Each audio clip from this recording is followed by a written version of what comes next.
अब हमारी जय यात्रा जो है वह बहुत ही एक प्रेरणादायी स्टेशन पर पहुंची है, जिसमें हमारे साथ जुड़ी हैं प्रकाश देवी जी, जो 90 वर्ष की उम्र की हैं और इतने दीर्घ जीवन में भी यह आत्मा के चिंतन में इतनी लगी हुई हैं कि हॉस्पिटल में एडमिट होते हुए भी यह रेगुलर अपनी क्लास अटेंड करती हैं। उस टाइम में भी यह अपनी क्लासेस नहीं छोड़ती हैं और इनके जो बच्चे थे वो बहुत ही उत्साहित थे उनको इस यात्रा में शामिल करते हुए। तो यह जो अपने गुवाहाटी का समाज है और अपनी बेटियों को सभी को इन्होंने अपने धार्मिक मार्ग पर बहुत ही आगे बढ़ाया है, हमारे लिए भी है प्रेरणा की स्रोत है। तो आज ये हमें कर्ता कर्म अधिकार की 80 से 86 गाथा का सार बहुत ही सरल शब्दों में प्रस्तुत करेंगी।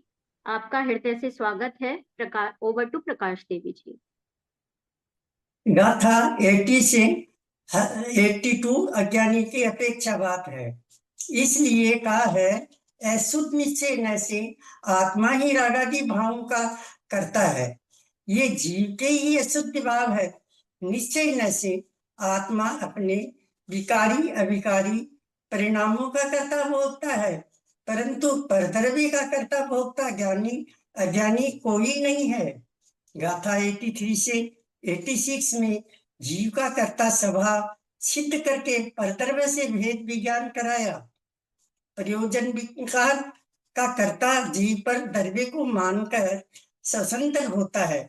अगली गाथा में बताया, आत्मा व्यवहार न से पुद्गल कर्मों का कर्ता भी है, भोक्ता भी है।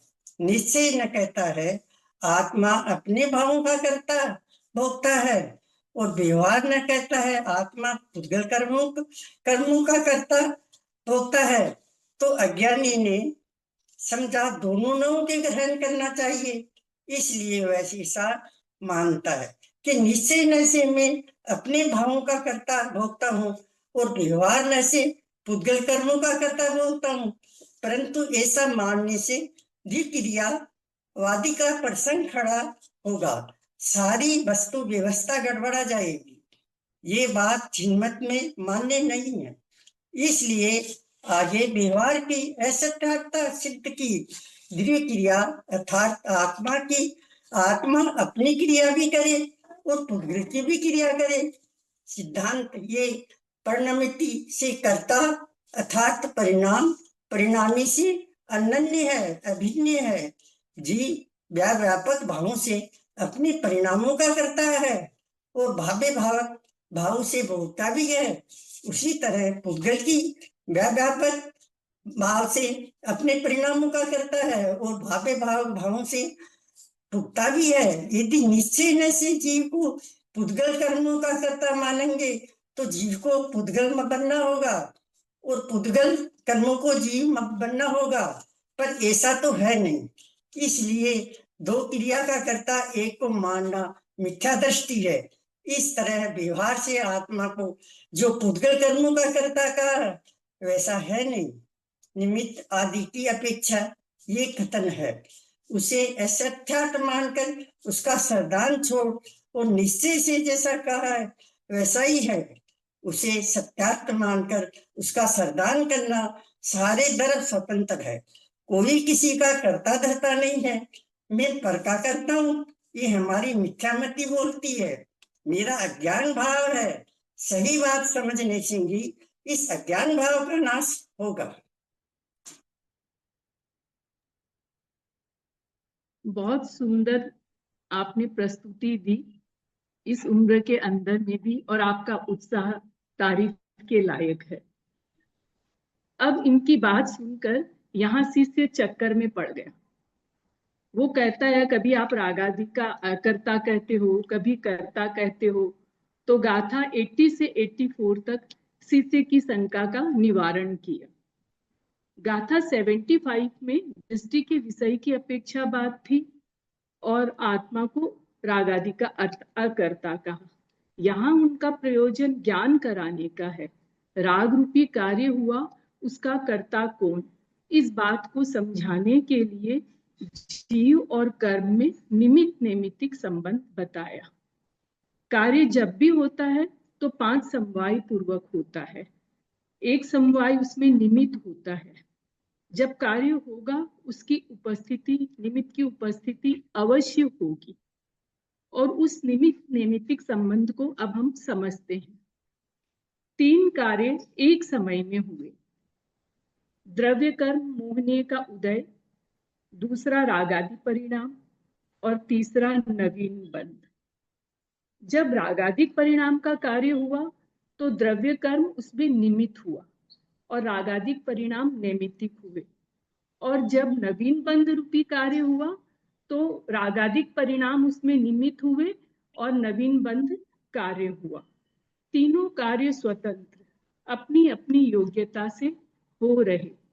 इस तरह जीव और कर्म दोनों में परस्पर निमित्त नैमित्तिक संबंध बताया।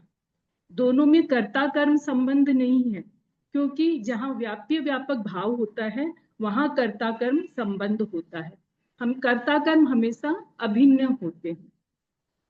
जीव और पुद्गल में व्याप्य व्यापक भाव का अभाव होने से जीव के भाव के द्वारा परद्रव्य का भाव किया जाना अशक्य है।